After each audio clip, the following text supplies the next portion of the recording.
I want to build on the morning musing from this morning about the orphans and widows, the fatherless and the widows, to visit the fatherless and the widows.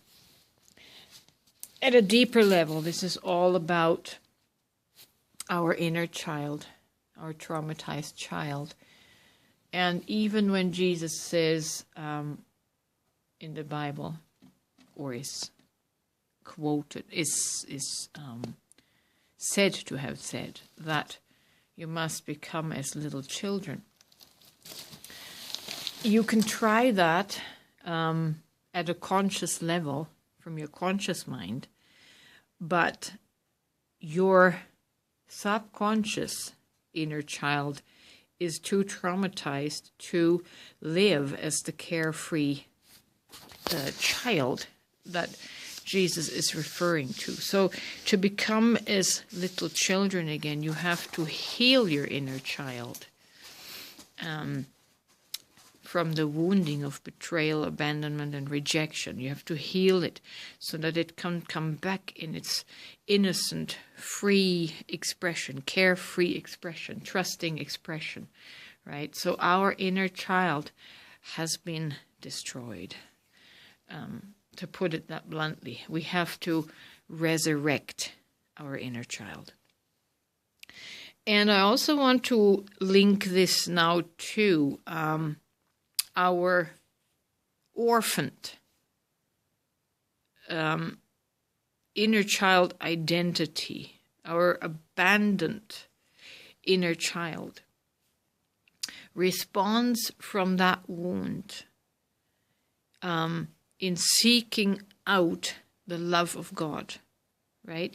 It's from that wounded, broken, orphan spirit, that orphan identity that was created during our growing up years, that we cry out to the Father for love. You see, we have forgotten that we are that love. When you try to think of it rationally, where were you? Who were you before you came manifested in this body? Where was your spirit before? What was your spirit before coming into physicality, before experiencing the trauma that made you forget? Who were you before that? That is what you need to grasp a hold of. That is your God spark. That is the identity that got lost, that got traumatized out of us, literally. And the pain has caused our amnesia. The pain has caused our forgetting because we were victimized, traumatized and victimized. So it's from that subconscious space that we cry out to God externally of ourselves and are drawn to spirituality or religion. We seek comfort. We seek someone to tend to the orphan within, to tend to the widow within, to tend to the abandonment wound within us. And if you haven't noticed it, a lot of people are waking up to this fact, but you can have a connection to God the Father in heaven, right?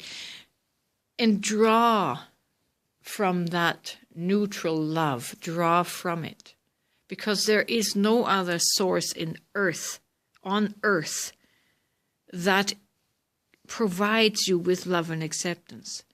So our psyche has adopted the Heavenly Father to give us that. We rely on that, and that becomes our spirituality.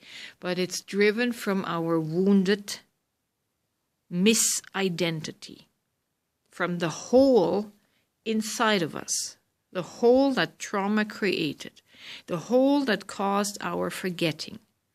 And we cry out beggarly from that vacuum to a God in heaven to try and fill that hole.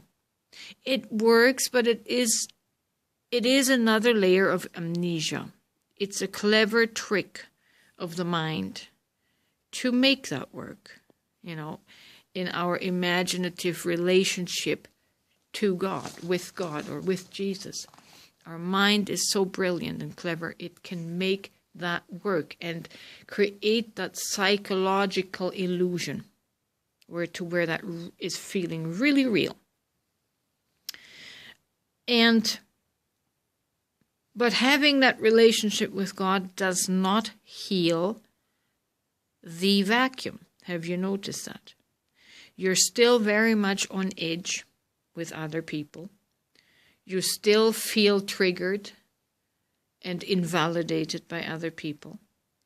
You avoid other people because you don't want to be hurt, because your trauma wounds is very tender and very touchy.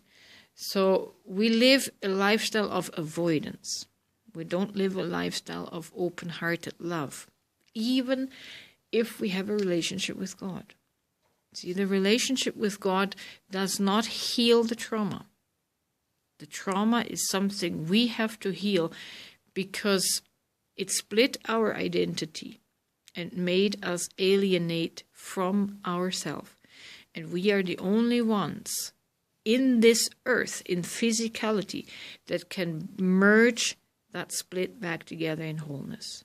So you have to do this by literally becoming your own father, your own mother, and reparenting this need of your inner child and grow it up, mature it in healthy love, affirmation, validation, compassion, empathy, unconditional love without judgment. That's how you make yourself whole. And then you will remember your origin. That you, in fact, your spirit is the essence of the Father that we have been seeking out there. Your spirit is that Father. Your spirit is that Mother. You are your own Heavenly Father. You are your own divine spirit. And through that spirit, through that Christ, you can heal yourself. Does that make sense? I hope this helps someone today, and I wish you a fantastic December 30th. We're almost done with 2024. Let's go forward into 2025 with a new purpose, a new intention of getting our children, our orphans, attended to.